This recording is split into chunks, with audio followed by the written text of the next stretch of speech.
بسم الله الرحمن الرحيم.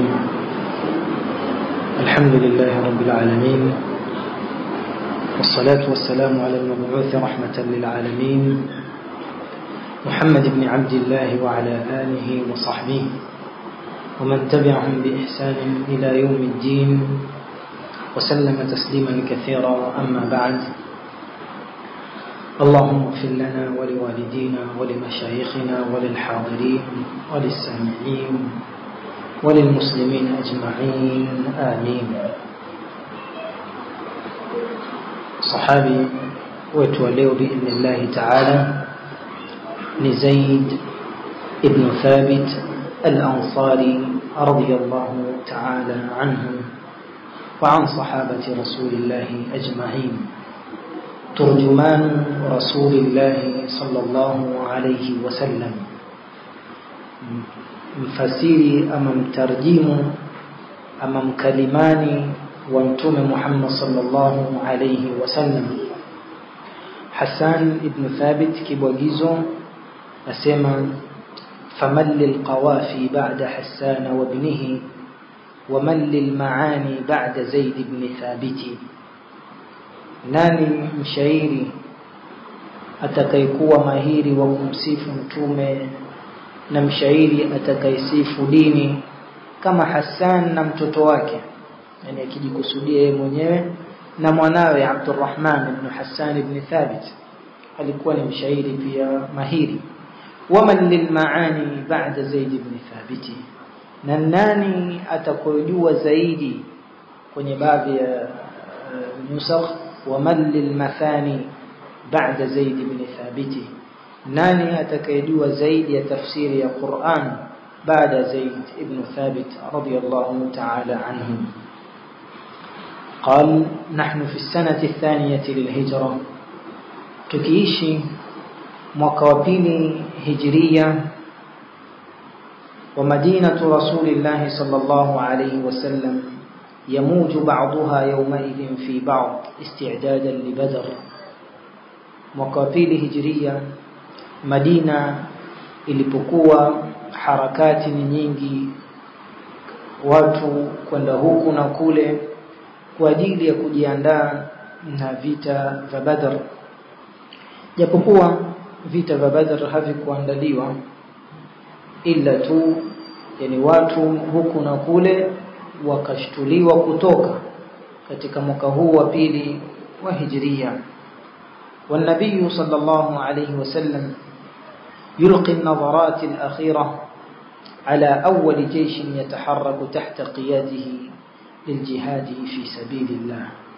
متوم صلى الله عليه وسلم atizama mara ya mwisho jeshi la kwanza ambalo litatoka kutaharak kupigana chini ya uongozi wa Mtume sallallahu alaihi wasallam, kupigana jihad fi sabilillah wa tathbiti kalimatihi fil ard, na jeshi la kwanza kuthibitisha kalima ya tauhid kwenye ardhi ya Allah subhanahu wa ta'ala. Mtume sallallahu alayhi wasallam akitizama jeshi lake vizuri, wa huna aqbala ala sufufi ghulam saghir, kwenye kutizama mara kwenye safu zile za wanajeshi aona kijana mdogo kabisa, lam yutimma 13 min umrihi, hajafikisha miaka 13 kwenye umri wake, yani ni mdogo chini ya miaka 13. Yatawahaju dhakaan wa fitna, lakini ilikuwa aking'aa kwa uwerevu, wa yataallaqu najabatan, na aking'aa pia maana werevu Kiswahili maskini, wa hamia, na alikuwa na ghira na dini na hamasa, kijana mdogo lakini mwerevu kabisa. Wa fi yadi, na kwenye mkono wake kijana yule mdogo hajafikisha miaka 13, sayfun, ana upanga, yusawihi fi tul, ule upanga na yeye sawa sawa kwa kimo, ameshika upanga, amekuja jihad na upanga na yeye ni sawa sawa kwa kimo, au yazidu anhu qalilan, ama upanga ni mzaidi kuliko yeye kidogo, yani upanga umemzidi kwa urefu, na amesimama vitani, uko serious kabisa, na yeye pia yataka kwenda vitani. ودنا من رسول الله صلوات الله وسلامه عليه akamkurubia mtume kijana yule sallallahu alayhi wasallam akamwambia ju'iltu fidaka ya rasulullah mimi nijaliwe niwe muhanga kwako nitolee muhanga kwa ajili yako ya rasulullah idhan li an akuna ma'ak wa ujahida a'da Allah tahta rayatik naomba unipe ruhusa niwe pamoja na wewe na nipigane na maadui wa Allah chini ya bendera yako. Fanadhara ilayhi ar-rasulul karim nadrata sururin wa i'jab. Mtume sallallahu alayhi wasallam akamtizama kwa mtizamo wa kufurahika na mshangao, akafurahi ushujaa aliokuwa nao, werevu aliokuwa nao, na akashangazwa na udogo wake na vile alivyo.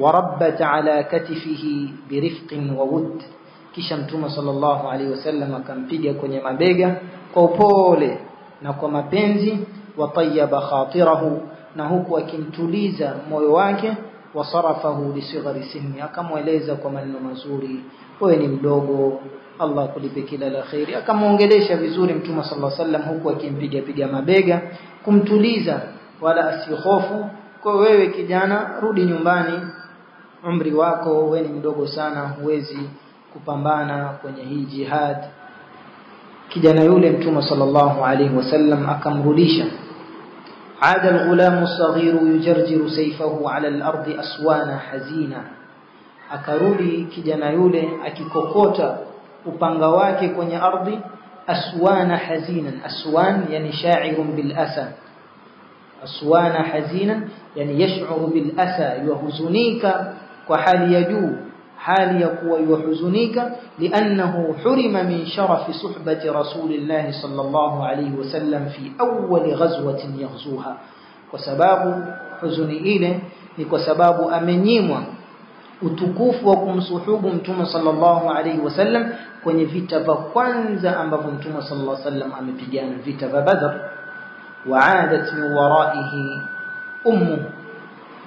النوار بنت مالك na mamake naye akarudi nyuma yake mamake aitwa Nawar bint Malik wa hiya la taqillu anhu asan wa huzna naye pia si mchache kwa huzuni na masikitiko mwanawe amerudishwa mama yasikitika mwanawe mdogo amerudishwa kwenye vita yani mama alikoyataka mwanawe achaguliwe kwenye jeshi aende akapigane yani sio kwenda kupigana kwamba raha kwamba aweza kufa lakini ni watu waliokuwa wamefahamu akhirah la taqillu anhu asan wa huzna akawa na huzuni mama yule yani kwa sababu ya mwanawe kurudishwa kwa sababu ilikuwa Waarabu wakiwalea watoto wao kwa ushujaa watoto wadogo wakilelewa toka wadogo kurusha mishale wakilelewa kumpigana miereka wakilelewa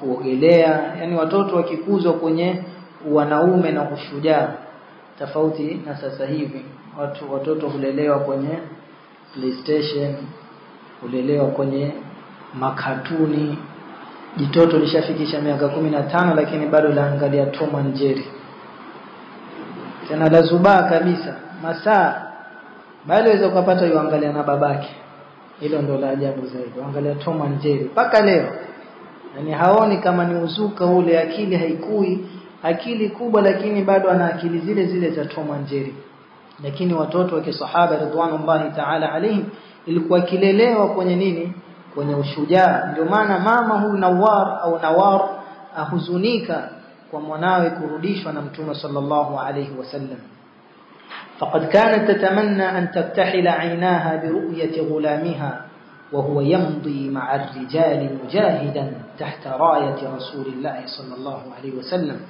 ilikuwa akitamani ayapake wanja macho yake yani afurahishwe macho yake ndio taktahila ainaha ni kufurahishwa kinaya afurahi macho yake kwa kumuona mwanawe atembea na wanaume akiwa mujahid chini ya bendera ya mtume sallallahu alayhi wasallam وكانت تأمل في أن يحتل المكانة التي كان من المنتظر أن يحظى بها أبوه لدى الرسول صلى الله عليه وسلم لو أنه ظل على قيد الحياة.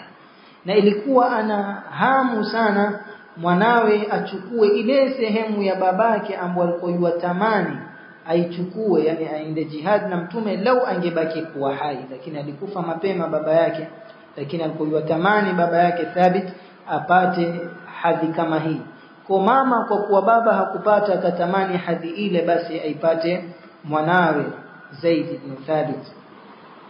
لكن الغلام الأنصارية حين وجد أنه قد أخفق في أن يحظى بالتقرب إلى رسول الله صلى الله عليه وسلم، لكن كجمعه وكأنصاري alipopata أنه أخفق kwamba amefeli في أن يحظى بالتقرب إلى رسول الله, kupata hii hadhi ya kuwa karibu na mtume sallallahu alaihi wasallam fi hadha almajal li sighari sinni, kwenye hii majali hii ya jihad, akafeli kwa ajili ya udogo wake. Huyu kijana hakutosheka hapo, bal tafattaqat fitnatuhu ala majalin akhar, haraka ilifikiria na ikafunguka werevu wake kufikiria nyanja nyingine. Ikiwa huu upande huu wa kwenda jihad sikuwahi, basi nifanye jambo gani ili niwe karibu na mtume sallallahu alaihi wasallam, kwa sababu muhimu mimi nataka niwe karibu na mtume sallallahu alaihi wasallam.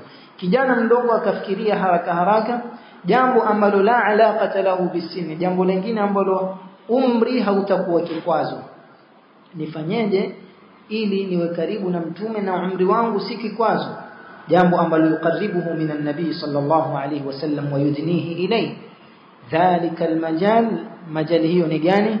Huwa majalul ilmi wal hifdh. Kaona ni majali ya kuhifadhi na kuwa na ilmu, kusoma elimu. Hili halitaki umri mkubwa mtu yote, kwa wacha nifanye bidii kwenye kusoma elimu yangu ya dini, nihifadhi kitabu cha Allah subhanahu wa ta'ala. Kijana yule akamketisha chini mamake, fadhakara alghulamu alfikrata li ummihi. Yule kijana akamtajia mamake fikra, mama mimi naona niwe karibu na mtume kwa kusoma na kuhifadhi maneno yake na maneno ya Allah. Fahashat laha wa bashat, mama akafurahika sana, akawa na nderemu, akafurahi hali ya juu. Wa nashitat li tahqiqiha, akafurahi mno kwenye kuhakiki jambo la mwanawe kusoma dini ili awe karibu na mtume sallallahu alayhi wasallam. Haddathat an-Nawar rijalan min qawmihim bi raghbati al-ghulam.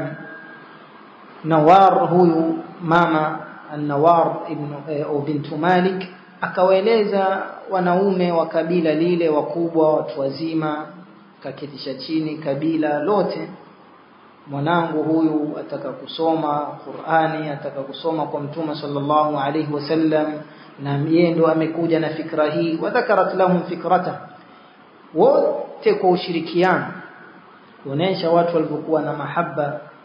Mtoto wa mwanamke mmoja madamu ni familia na ni kabila lote, basi ni kitu kimoja, wote kwa umoja wao, wanaume wote. Famadau ila rasulillahi salawatullahi alayhi, wote wakaenda kwa mtume sallallahu alayhi wasallam. Waqalu, wakamwambia, ya nabii Allah, ewe nabii wa Allah, hadha ibnuna Zaid ibn Thabit, huyu mwana wetu. Ibnuna, mwana wetu huyu, kabila tu, sio kwamba ni wajomba wala ni kabila tu moja. Huyu mwana wetu Zaid ibn Thabit yahfadhu 17 suratan min kitabillah, amehifadhi sura 17 kwenye kitabu cha Allah. Wayatluha sahihatan kama unzilat ala qalbik, na yuzisoma vizuri kabisa kama ulivyoteremshiwa ewe mtume kwenye moyo wako. Wakamtakia shafaa yeye kusoma kwa mtume sallallahu alaihi wasallam wote. Wa huwa fawqa dhalik, tena wamueleza mtume isitoshe huyu mwana wetu hadiqun, ni mutqin, yani hadiq ni mutqin, yani ana itqan kwenye hizi azozihifadhi. Tena yujidu alkitabata walqiraa, na yajua kuandika na yajua kusoma, kuonesha talent anayo kwamba huyu yajua kuandika yajua kusoma, bimaana ikuze hii talent yake, awe atahifadhi hii dini ya Allah subhanahu wa ta'ala. wa huwa yuridu an yataqarraba bidhalika ilayka wa an yalzamak, na huyu mwana wetu ana hamu awe karibu na wewe na akulazimu.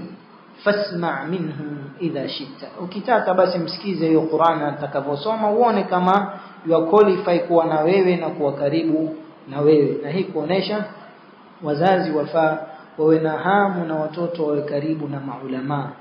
Yani angalia hii hamu ya wazee wote wa kijiji kwamba mwana wao angalau awe karibu na mwanachuoni apate ile ilmu safi kutoka kwa ahli ilmu. فسمع الرسول الكريم صلى الله عليه وسلم من الغلام زيد بن ثابت بعضا مما يحفظ. Mtume sallallahu alayhi wasallam akasikia kutoka kwa Zaid baadhi ya sura alizohifadhi, akamsikiza.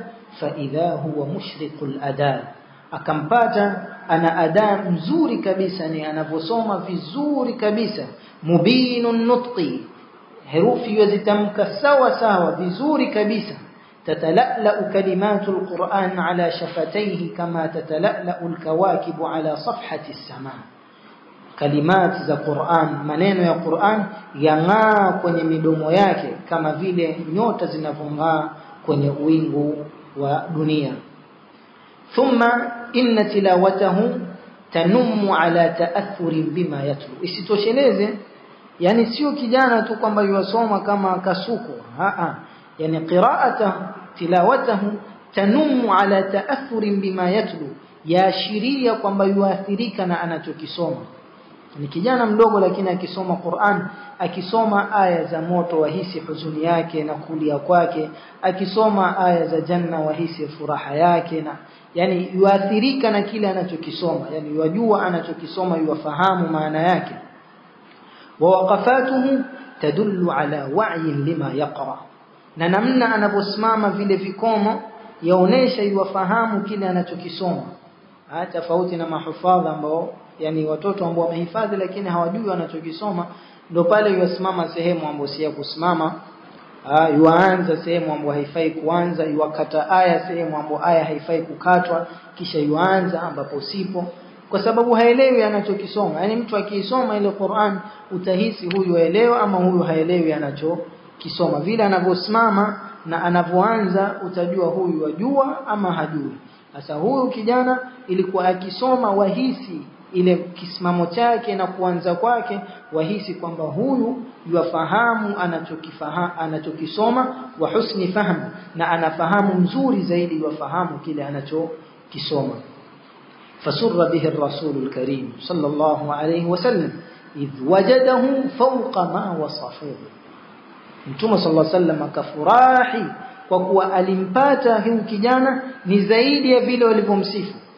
Yani zile sifa walizomtaja nazo hata kidogo, mtume akapata ana sifa zaidi ya vile walivyomsifu.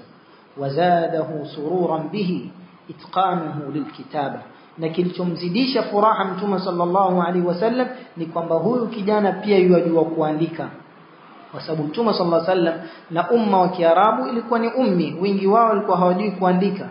Kwa kupata mtu kama huyu yajua kuandika ilikuwa ni thamani sana, ilikuwa ni mtu nadra kupatikana.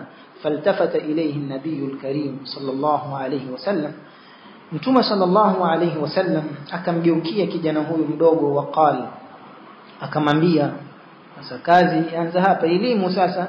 Ya Zaid, ewe Zaid, ta'allam li kitabata al-yahud, naomba ujifunze kwa ajili yangu, kwa ajili ya hii dini, ujifunze kusoma na kuandika lugha ya Kiyahudi. Ujifunze na kuandika lugha ya Kiyahudi, yani Kiibriya, al-Ibriya, jifundishe kusoma lugha ya Kiyahudi.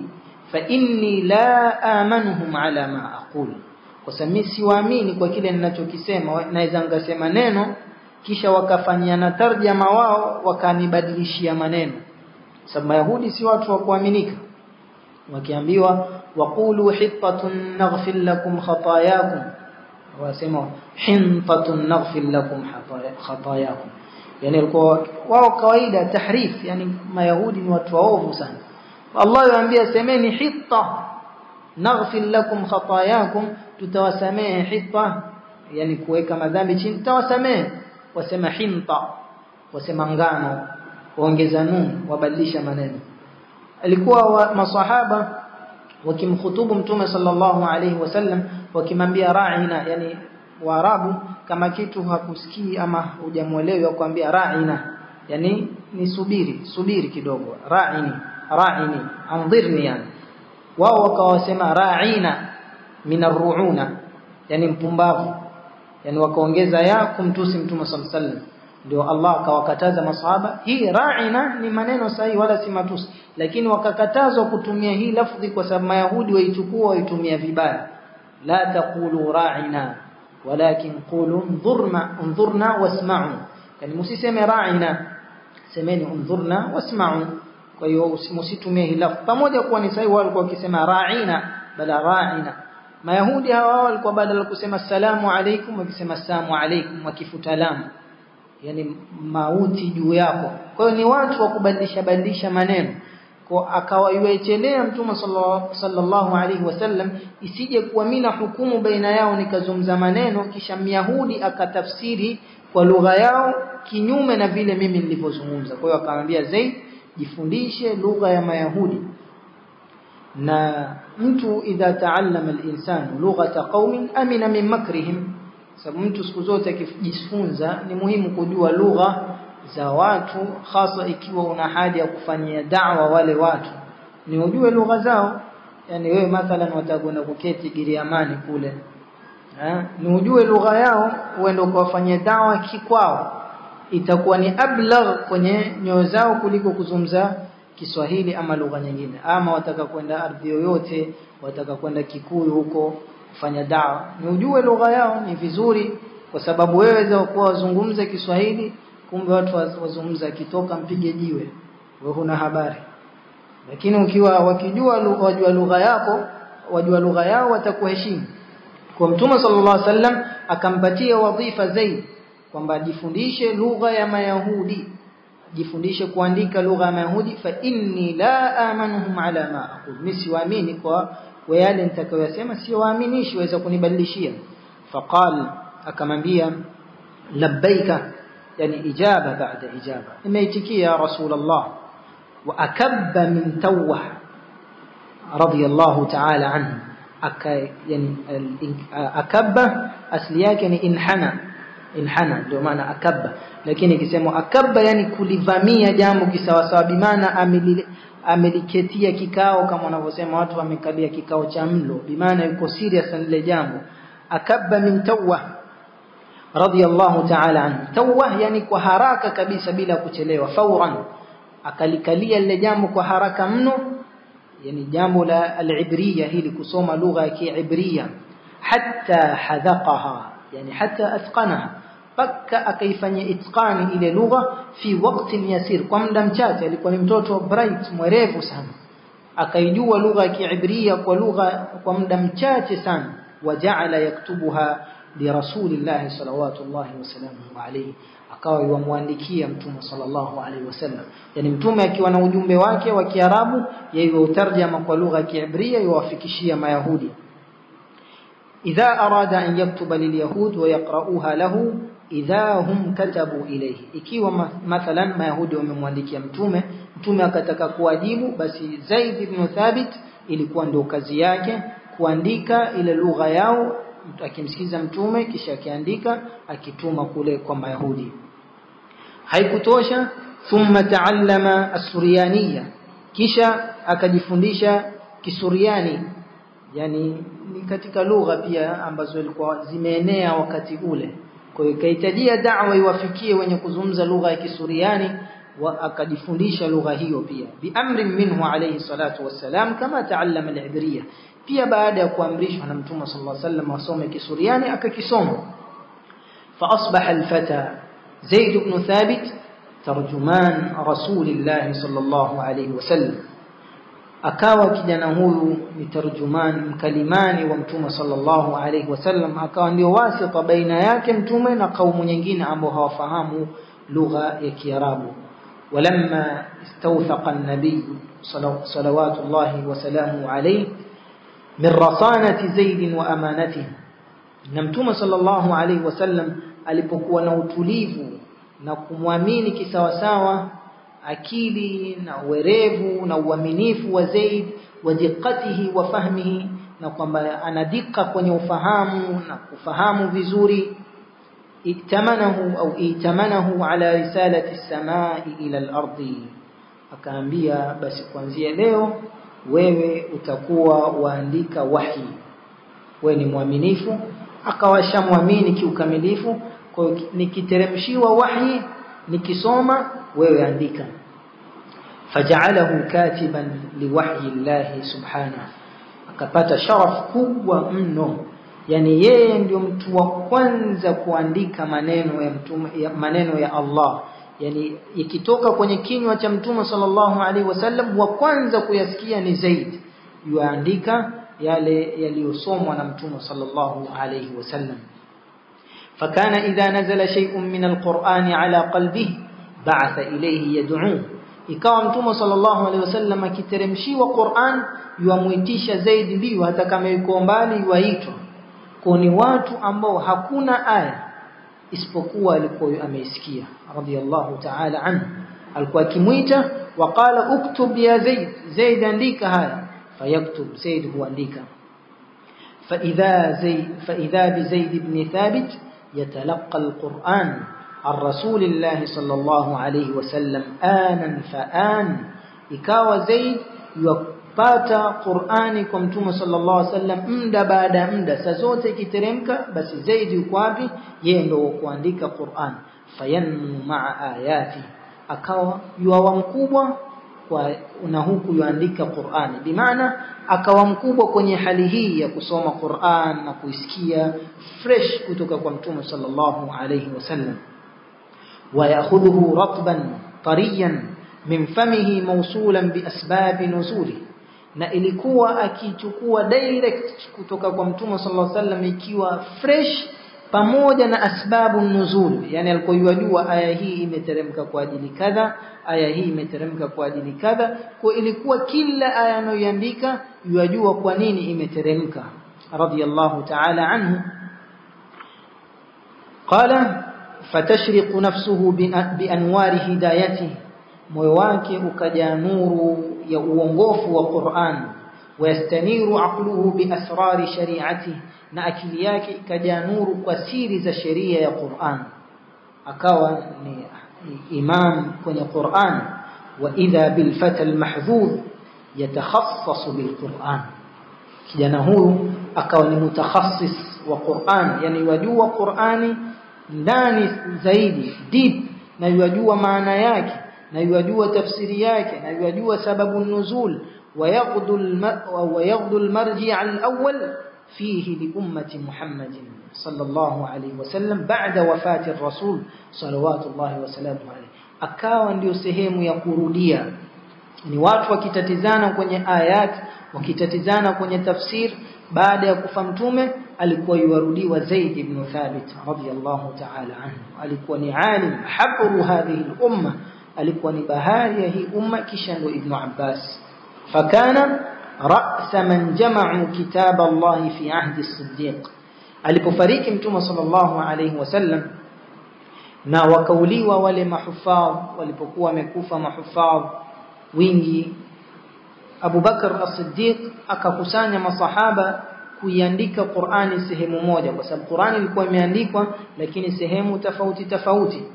Akakusanya, miongoni mwa aliowakusanya ni Zaid ibn Thabit, ndio alikuwa kichwa kwenye kazi hiyo, kwa sababu yeye ndio alikuwa karibu zaidi kwenye upande wa Qur'an na Mtume sallallahu alayhi wasallam.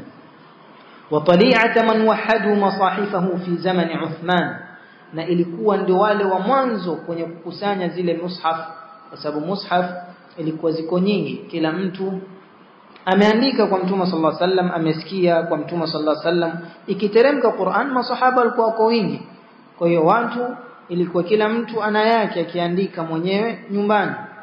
Sasa wakati wa Uthman ibn Affan kuechelewa fitna isije watu wakazusha wakaandika Qur'ani zao wakasema kisha hizi pia nimepokea kwa fulani na fulani, wakakusanya Uthman akakusanya masahaba, kwa sababu alikuwa fitna ishaanza, kwa ikaechelewa isije Qur'ani ikafanywa tahrif kisha watu wakadai kwamba haya pia ni katika tuliosikia. Kwa hiyo wakakusanya masahaba wale vichwa kwenye Qur'an, kiongozi miongoni mwao Zaid ibn Thabit, wakakusanya Qur'ani kwenye msahafu mmoja. Kwa ikiwa Qur'ani yako haiyafikiani na haya tulioafikiana, hiyo hatuitaki, ili kufunga mlango wa nini, wa fitna. Ndio maana ikawa misahafu ile ikachapishwa, ikaandikwa misahafu kadhaa, ikawa yapelekwa kila nchi, yapelekwa msahafu mmoja. Yani mfano ikipelekwa Yaman, yajulikana huu ni msahafu wa Yaman, yaandikwa kwa qiraa ya lugha ya wale watu wa Yaman. Ndio hizi qiraat. Msahafu wote ulikusanywa wakati wa Uthman, lakini qiraati ziko vile vile tofauti. Yani ikiwa mathalan watu wa Maghrib yaenda upande wa Maghrib, basi itakuwa kwa lugha fulani. Mathalan kama ilivyofahamika riwaya ya Warsh huku, japokuwa kina Warsh ni baadaye zanasibishwa kwao kwa sababu ndio walishihiri kwenye hizi qiraat, lakini sio kwamba wao ndio walianza kusoma hivyo. Kwa zikapelekwa hizi misahafu tofauti. Wa kwanza ama katika wale wakubwa waliofanya kazi hii kwenye kuandika hii Qur'an ni nani? Zaid ibn Thabit radiyallahu ta'ala anhu. Asema afa ba'da hadhihi almanzila manzilatun tasmu ilayha alhimam. Hivi je, baada mtu kupata daraja hii kuna daraja kubwa zaidi ya hii ambapo kuna hamu ya mtu afike zaidi ya hapa? Hakuna kwenye hii dunia, tabana hakuna jambo kubwa kama iwe wewe ndio mtu unayetegemewa kwenye dini ya Allah subhanahu wa ta'ala. Hili ni kubwa. Wa hal fawqa hadha almajd majdun tatma'u ilayhi an-nufus. Je, baada utukufu huu kuna utukufu mwingine ambao nafsi za tamani kufikia? Na tuzungumzia wale watu wa dini, hakuna. Lakini watu wa dunia ziko, watu wa dunia hata hayawapiti haya. Wengine hata haoni kama ni sharaf hii. Mtu yaona sharaf ni kuwa labda pilot, engineer, kuwa yani dunia, lakini mtu ikitajwa masala ilmu, hakuna sharaf zaidi ya mtu kuwa na ilmu ya dini, akawa ni alim katika sheria ya Allah subhanahu wa ta'ala. Hii ndio sharaf kubwa, hakuna sharaf zaidi ya hii. Na lau ingekuwa kuna sharaf zaidi ya hii, ama kujua dunia zaidi ndio ingekuwa jambo bora, basi bora wa kuijua angekuwa Mtume sallallahu alaihi wasallam. Lakini Allah hakumpatia elimu hiyo ya dunia. Awaambia masahaba, antum a'lamu bi umuri dunyakum, nyinyi mwajua zaidi dunia yenu, sina habari nayo. Mtume hajui. Kwa hiyo kuonesha sharaf ni kujua dini wala sio dunia. قال وقد كان من فضل القرآن على زيد بن ثابت أن أنار له سبل الصواب. قرآن kwa kuwa ameishi na Qur'an, kuifahamu Qur'an, kuitendea kazi Qur'an, kwenye fadhila ya Qur'an juu ya Zaid ibn Thabit ilimwekea nuru kwenye njia za usawa radiyallahu ta'ala anhu, fil mawaqif allati yahawu fiha ulul albab, kwenye mawqif ambayo labda mwenye akili pia aweza kupigwa na butwa, lakini kwa kuwa alikuwa ni mtu ameshikamana na Qur'an na yuifahamu vizuri, ikawa imemchorea njia, imemwekea nuru kwenye giza, yuona mwangaza. Fa fi yawmi saqifa, na katika hayo wakati wa saqifa, baada ya kufariki Mtume sallallahu alayhi wasallam, na la shaka kiongozi akifariki, jambo la kwanza muhimu ni kuwekwa kiongozi mwingine. Jambo la kwanza kabla ya kuzikwa ni kuchaguliwa kiongozi, kwa sababu watu wakiishi hata sekunde bila kiongozi ni hatari mno, na watu wenye kufahamu wafahamu.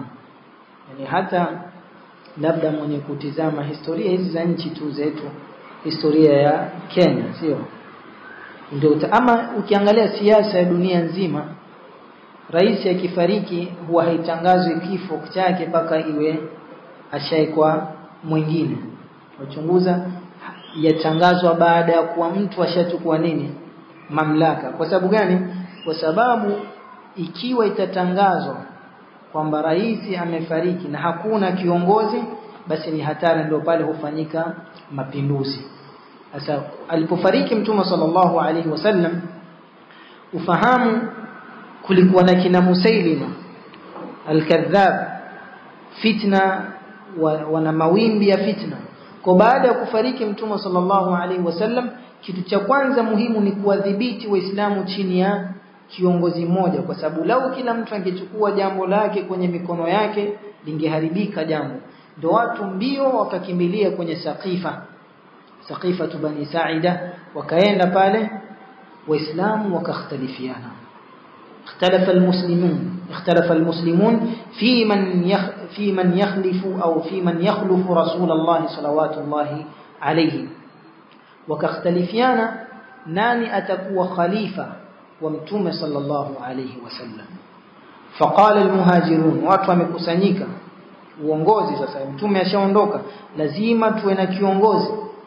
Muhajirun wakasema, fina khilafatu rasulillah wa nahnu biha aula, khalifa afaa atoke kwetu kwa sababu sisi ndio tumetoka na mtume sallallahu alaihi wasallam Makkah, sisi ni aula zaidi. Waqala ba'd al-ansar, ansarna wakasema baadhi yao, bal takunu al-khilafatu fina wa fikum ma'an, hakuna kwamba kwenu tu khalifa wawili, mmoja kwenu mmoja kwetu, kwa kuna makhalifa wawili. Ilipokuwa watu wavutana kwenye hilo, faqad kana rasulullah salawatullahi alayhi wasallam idha istamala wahidan minkum ala amal qarana ma'ahu wahidan minna. Mansar wakatoa hoja wakaambia, kwa sababu mtume alipokuwa hai ilikuwa akichagua kiongozi kati yenu kwenye jambo, basi uchagua na mmoja katika maansar wakafanya kazi pamoja. Kwa hiyo madamu ilikuwa ni hivyo, viongozi mmoja kwenu mmoja kwetu. Wakadat tahduthu alfitnatu alkubra, na ilikaribia kutokea fitna kubwa baina masahaba ridwanullahi ta'ala alayhim. Wa nabiyullah sallallahu alayhi wasallam ma zala musajjan baina dhahranayhim, na mtume sallallahu alayhi wasallam bado amefinikwa, yuko pale hajazikwa, lam yudfan bado mtume sallallahu alayhi wasallam hajazikwa. Wa kana la budda min kalimatin hasimah rashidatin mushriqah bihadi alquran ta'idul fitnah fi mahdiha wa tuniru lilhairin at-tariq. Na ilikuwa hakuna budi kupatikane kalima ambayo hasima itakata mzozo ule, rashida, tena ni kalima ya uongofu iliyo na nuru ya uongofu wa Qur'an, ta'idul fitna, itaizika ile fitna fi mahdiha, kwenye mahad na mwanandani wake itaizika kabisa. Watuniru lilhairin at-tariq, na yahitajika maneno ambayo itawapatia waliopigwa na butwa njia, itawaonesha njia. فانطلقت هذه الكلمة من فم زيد بن ثابت الأنصاري. هو مؤنصاري, na pia ilikuwa hikma lau angesema muhajirun ingekuwa fawda. Katika maansari ambao wasema lazima kiongozi atoke kwenu na kwetu, Zaid ibn Thabit idhiltafata ila qaumihi, akawalekea ndugu zake watu wake maansar, waqal, akawaambia, ya ma'shar al-ansar, ni mkusanyiko wa maansar, inna rasulallahi kana min almuhajirin. Msisahau mtume sallallahu alaihi wasallam alikuwa katika muhajirun. Mtume hakuzaliwa Madina, mtume alitoka Makka akaja Madina. Fayakunu khalifatuhu muhajiran mithla, basi kiongozi wake, khalifa wake afaa awe ni muhajir kama mtume alipokuwa muhajir. Wa inna kunna ansara rasulillah, na sisi tulimnusuru mtume, fanakunu ansaran li khalifatihi min ba'di, kwa tufatu mnusuru khalifa wa mtume pia vile vile. Kwa sisi kazi yetu nkunusuru kiongozi kwao, sisi tunusuru viongozi. Kwa hiyo madamu alikuwa ni muhajir na khalifa awe muhajir, na sisi tutamnusuru kama tulivyokuwa tukimnusuru mtume, tufatu mnusuru khalifa min ba'dihi wa a'wanan lahu 'ala alhaq, na tumsaidie kwenye haki. Angalia maneno haya, kwa kuwa watu ni waumini, hawakuwa wakitafuta uongozi, ni tu jambo ambalo litasuluhu kwa kina nani, kwa maansari ama kwa muhajirin, sio kwa kuwa walikuwa na haja ya uongozi sana, hapana. Ndio maana waliposikia maneno haya ya hikma, maneno ya kuingia akilini, hakuna lele tafudo. Aliposema maneno haya Zaid ibn Thabit, thumma basata yada, akanyosha mkono wake kumpatia bai'a, basata yadahu ila Abi Bakr as-Siddiq. Kumbuka, na wengine wakasema pale, huyu ndio mtume sallallahu alaihi wasallam alipokuwa mgonjwa amemtanguliza kuongoza swala, kuonesha huyu ndio afaa tuongoze. Kwa hiyo akaambia Abu Bakar, wewe ndio khalifa. Waqal, akamwambia hadha khalifatukum, huyu ndio khalifa wenu, fabayuhu, mpatieni bai'a. وقد غدا زيد بن ثابت بفضل القرآن وتفقهه فيه وطول ملازمته لرسول الله صلى الله عليه وسلم منارة للمسلمين. akawa Zaid ibn Thabit kwa fadla ya Qur'an na elimu yake na kumlazimu kwake Mtume sallallahu alaihi wasallam, akawa ni mwanga kwa Waislamu, akawaelekeza Waislamu kwenye jambo hili adhim ambalo ilikuwa iwe fitna kubwa ambayo itakuwa uzito kuizima. Tizama umuhimu wa wanachuoni kwenye fitna. Hapa tupata faida ya ahlul ilmi kwenye wakati wa fitna, wa kurudiwa ni wanachuoni. Kwa wakati wa fitna sio kila mtu wafaa kuzungumza. Ikitokea fitna jambo la umma, waachiwe ahlul ilmi, waseme, watulekeze hapa tupita wapi, tufanye nini. Lakini ikitokea fitna Waislamu wa chini, mtu hana alaka na ilmu, mtu yozungumza, piga kelele juu ya mimba, jambo kubwa ambalo lahusu umma. Angalia masahaba alipozungumza Zaid ibn Thabit, ajulikana huu ni alim, pamoja nao ni maulama, sio kwamba ni juhal, ni maulama, lakini wakajua kadri ya Zaid ibn Thabit nani. Huyu ni mwanachuoni ambaye ametuzidi kielimu, ana haki ya kusikizwa na kufuata, na wakamsikiza, akawa ni manara lilmuslimin. Yastashiruhu khulafa'uhum fil mu'dilat, makhalifa baada yake, yani baada ya Mtume sallallahu alaihi wasallam, ikawa mshauri kwenye mambo. Na hii pia kuonesha kiongozi lazima awe na washauri wanachuoni. Ndio siweke, na mara nyingi utapata viongozi huharibika na kuharibu kwa sababu ya wale waliowazunguka. Bitana, ikiwa watu waliokuzunguka ni watu wenye kuangalia matumbo na maslaha yao, huwezi ukatengeza mambo. Lakini ukiwa waliokuzunguka ni watu wa salah, watu wanaoangalia maslaha na watu wenye kutaka akhira, basi la shaka jambo hili litafaulu. Ndio maana Zaid ibn Thabit akawa yuko karibu na makhalifa wakimshauri kwenye mambo magumu al-mu'dilat, yani mambo ambayo ni saab, masuubat, kwenye suubat walikuwa kimshauri. Wayastaftihi ammatuhum fil mushkilat, na awamu nas ilikuwa kirudi fatwa zao wakimuuliza Zaid ibn Thabit, warji'una ilayhi fil mawarith khassa, na ilikuwa wakirudi watu wote kwa Zaid ibn Thabit hasa kwenye ilmu ya mirath.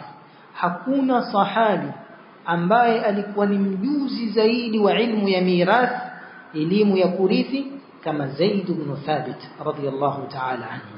Illam yakun baina almuslimina idhak man huwa a'lamu minhu biahkamiha, hakuna katika waislamu wakati huo, yani tukimtoa Abu Bakar radiyallahu ta'ala anhu, kwa sababu Bakar alikuwa ni a'lamu sahaba, yeye alikuwa ameshughulika na khilafa radiyallahu ta'ala anhu, na pia alikuwa yani hakuketi muda mrefu, aliketi miaka miwili akafariki, akawa mjuzi zaidi ni Zaid ibn Thabit. Wa ahadaqu minhu fi qismatiha, na mwerevu atqan, mwenye itqan zaidi kwenye kugawanya mirathi, alikuwa ni Zaid ibn Thabit. Faqad khataba Umar ridwanullahi alayhi fil muslimina yawm al-Jabiyah, wakati wa Jabiyah yafahamika ni kijiji kiko Dimashq. Mtume Umar radiyallahu ta'ala anhu ilipokuwa katika wafungua Dimashq, wamefanya fathi ya Dimashq, alitoa khutba, sio sehemu yaitwa Jabiyah, ikaitwa Yaumul Jabiyah. Kwa siku hiyo akatoa khutba Umar, akasema, ayuhan nas, man arada an yas'ala 'anil Qur'an, enyi watu, yule ambaye ana matatizo yatakufahamu Qur'an, tafsiri yake, maana yake, falyati Zaid ibn Thabit, basi aje kwa Zaid ibn Thabit. Wa man arada an yas'ala 'anil fiqh, na yule ambaye yataka fiqhi, kufahamu fiqhi, masala ya fiqhi, falyati Muadh ibn Jabal, basi aje kwa Muadh ibn Jabal radiyallahu ta'ala anhu, tutataja tarehe yake huko mbele inshallah. Wa man arada an yas'ala 'anil mal, na ambaye yataka kuuliza kuhusu mali, zaka, kina nani hawajapata zaka, nani maskini sijampa sadaqa, hajapata sadaqa yake, faliyati ilayya, basi anifuate mimi. Subhanallah, tawadhu, sio kwamba hajui fiqh, la, ni alim Umar ibn Khattab. lakini angalia tawadhu yake kwamba mimi kiongozi, mimi nitashughulika kuganyia watu mali zao, kuangalia maslaha ya umma. Fiqh nendeni kwa Muadh ibn Jabal, mirathi ama Qur'an tafsir nendeni kwa Zaid ibn Thabit. Na wakati huu Ibn Abbas yuko lakini ni mdogo, Zaid ibn Thabit ni mkubwa. Kwa hiyo kwa harudishwa kwa kibar, rudi kwa kibar, mkubwa zaidi, mkubwa kiumri, ni mkubwa kielimu. ومن أراد أن يسأل عن المال فليأتي إليه فإن الله عز وجل جعلني عليه واليا وله قاسما. وسبب الله amenitawalisha upande huu, mimi niachieni nyanja hii ikiwa ni kwa mtu ambaye ana ilmu lakini amejiganya hivi. Je, kwa yule mtu ambaye hana ilmu? Yafaa mtu aelewe kadri ya nafsi yake. Wewe ni kiongozi, basi shughulika na hilo lako. Wewe ni kiongozi ama wewe ni umeshughulishwa kwenye ama ni kiongozi ni yoyote katika kiongozi wa dunia, basi wewe zungumza kwenye hiyo dunia tu, usianze kutoa fatwa za dini. Yani mtu kwa kuwa kiongozi basi akisimama kwenye hadhara ya watu utamsikia, lakini mimi fikra yangu hili jambo, wewe hututaki fikra yako. Wewe zungumza kwenye dunia yako, haya dini yana wenyewe yaache. Kwa mtu afahamu kadri ya nafsi yake. Hapa Umar bin Khattab tawadhu yake yotuonesha kila mtu afaa aekwe manzila yake, kila mtu awe atajua cheo chake ni kipi. Qala wa laqad arafa tullabul ilmi min as-sahabati wat-tabi'in li Zaid ibn Thabit qadra. Na masahaba tullabul ilmi katika masahaba na at-tabi'in, hapo wakati huo ndio kina Ibn Abbas wafanya nini? Wasoma sasa wanafunzi wale mahiri. Ilikuwa wakielewa kiwango na kadri ya Zaid ibn Thabit, ilikuwa kitajwa Zaid ibn Thabit wajua yutajwa mtu gani. Fa ajalluhu, wakamtukuza Zaid ibn Thabit, wa'azzamuhu lima waqara fi sadrihi min al-ilm, na wakamuadhimisha na wakamtukuza kwa vile ambavyo elimu ilikuwa imekita kwenye kifua chake radiyallahu ta'ala anhu. Hii pia kuna faida tawqir wa tabjil ahli al-ilm, kuheshimu ahlul ilm. Na haina maana kuvuka mipaka kuabudu, hapana, kuheshimu na kuweka manzila zao, kutowakosea adabu, lakini haina maana kuabudu ama kuwafuata hata kama wamezungumza batili ya wazi, hapana. Faha huwa dha bahrul ilm, tizame huu bahari ya elimu. Baada yake Abdullah ibn Abbas baada ya kufariki mtume tulitaja tarehe yake, alifanya bidii akasoma kama mwanachuoni naye, lakini pamoja na ilmu yake ilikuwa Ibn Abbas yara Zaid ibn Thabit, akimuona Zaid ibn Thabit qad hamma birukubi dabbati, ataka kupanda mnyama. Ibn Abbas alikuwa akimuona Zaid ibn Thabit ataka kupanda mnyama wake, fayaqifu baina yadayhi, usimama mbele yake, wayamsiku lahu rikaba, na umshikia yule kipando chake, wayakhudhu bizimami dabbatihi, akashika ile kamba ni kumzuilia apande asipate tabu. Angalia, ameona mwanachuoni yomtukuza kwa kiasi hichi. Faqala lahu Zaid ibn Thabit tawadhu. Angalia sasa ahlul ilm, angalia wanachuoni wa kweli, angalia huyu tawadhu, panda ni shekhi, panda mwanachuoni. Zaid ibn Thabit amwambia Ibn Abbas, da'ak anka ya ibn ammi rasulillah, da'anka ya ibn ammi rasulillah, wacha hiyo, usifanye hivyo bwana, wacha usinifanyie hivyo, sitaki. Hivi ndio ahlul ilm, hawapendi kunyanyuliwa. Yani ukimwona mtu ambaye wadai ana elimu kisha yupenda kuwekwa juu, basi fahamu hana elimu. Elimu siku zote, elimu kila ikiwa nyingi yazidi kufanya uwe chini, na elimu kila ikiwa chache yazidi kufanya ujinyanyue. Yani ukisikia mtu sisi ndio wenyewe, hizi vitu vyetu, jua hakuna kitu, juu wazuka wa mwisho, kwa sababu ahlul ilmi hawako hivyo. Ahlul ilmi siku zote ni mutawadhi, siku zote wajiweka chini. Yani kila ilmu ikipanda, kila mwenye ilmu yashuka chini, yani wazidi kushuka, kila ukisoma wazidi kujiweka chini. Lakini mtu ambaye yajiona yajua, basi fahamu hajajua, kwa sababu ukijua utajiona hujui, lakini usipojua utajiona wajua. Na ndio wingi sasa hao kwetu, wingi hao. Yani mtu usipomuita shekhe aweza kukasirika, fanya adabu shekhe, lazima uitwe shekhe, lakini lazima yani na labda atajiposti mwenyewe status yake kisha yajiandika shekha fulani, huo ni haya basi. Yani huo ni haya, nafsi haikusuti kwamba wewe wajipatia tazkia, yani wajiita shekhe mwenyewe, huna tahara, lakini kuonesha nini? Hawana ilmu. Lakini ahlul ilmi hawa atukuzwa na ana haki ya kuheshimiwa. Angalia Sheikh Al-Albani rahmatullahi ta'ala alayhi, alim jabal kwenye hadith, kwenye silsilatul hadith sahiha ametaja athar na dalili za kujuzu kumbusu mwanachuoni mkono. Mmoja katika wanafunzi wake akaja akambusu, akakataa. Akaambia usinibusu mkono. Akaambia lakini wewe umesema tufaa kubusu wanachuoni mikono. Akaambia lakini mimi si mwanachuoni. Subhanallah. Na ni alim, dunia imemshuhudia ilmu yake. Lakini asema mimi si alim. Paka leo aimma kina Sheikh Saleh Al-Fawzan rahmatullahi hafidhahumullah ta'ala aulizwa, Sheikh tufanyaje tufikie hiyo ilmu ulionayo? Sasa mimi sijafika popote, mimi na nyinyi hatuna tofauti. Mimi mwanafunzi kama nyinyi. Sio mwanafunzi kweli, lakini njoo upate jamaa upande wa pili sasa. Al-allama, al-fakhama, al-jabal, al-jihbid, al-faqih, al-nahwi, al-sarfi, al-usuli, atasifiwa kwa sifa zote. Kisha naye atakuja na malemba yake pale, hata roho imsuti akasema usinisifu. Akakataa zile sifa. Naweza kusema huyu mwanangu yanijua vizuri, na kuna nyingine bado hajazijua bado. Allahu musta'an. Ukiona mtu wa aina hii, yeye na ilmu ni baina al-mashriq wal-maghrib, huwa hana ilmu. Na ilmu hata siku moja haimfanyi mtu awe na kiburi. Ilmu yamrithisha mtu tawadhu. Almuhim akamwambia Ibn Abbas, da'anka ya ibn ammi rasulillah, usifanye hivi tafadhali, usifanye. Faqala Ibn Abbas akamwambia, hakadha umirna an naf'ala bi ulama'ina, hivi ndivyo tulivyoamrishwa tuwafanyie wanachuoni wetu. Kwa hiyo ni hivyo, hutaki kusikia? Akaambia sawa. Faqala lahu Zaid akaambia, arini yadak, hebu nione mkono wako. فأخرج ابن عباس hakuelewa. Ibn Abbas akamtolea yadahu lahu, famala alayha Zaid waqabbalaha. Zaid akaubusu ile mkono. Ibn Abbas amtolea mkono akaubusu.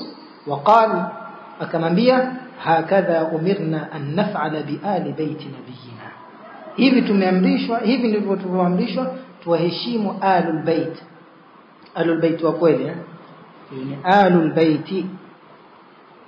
Na Ibn Abbas pia hakulifurahia hili, kuonesha watu hawapendi kufanya nini, kunyanyuliwa. Lakini mtu weka mkono hivi, watu wafunga laini, waje watu wabusu.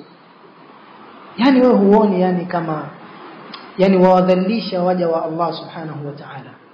Wala haina maana ukiwa na ilmu ama ni nasaba ya mtume kwamba wewe ni bora kuliko watu wote, abadan. Wallahi huenda kuona katika hao walio unaoona ni duni akawa ni bora mbele ya Allah subhanahu wa ta'ala kuliko wewe. Kwa mtu afaa awe na tawadhu, ajiweke chini, awe amejishusha. Usipende kunyanyuliwa, usipende kwamba watu wote wawe kuashiria vidole wataka kuonekana. Basi tabia wanachuoni hata siku moja.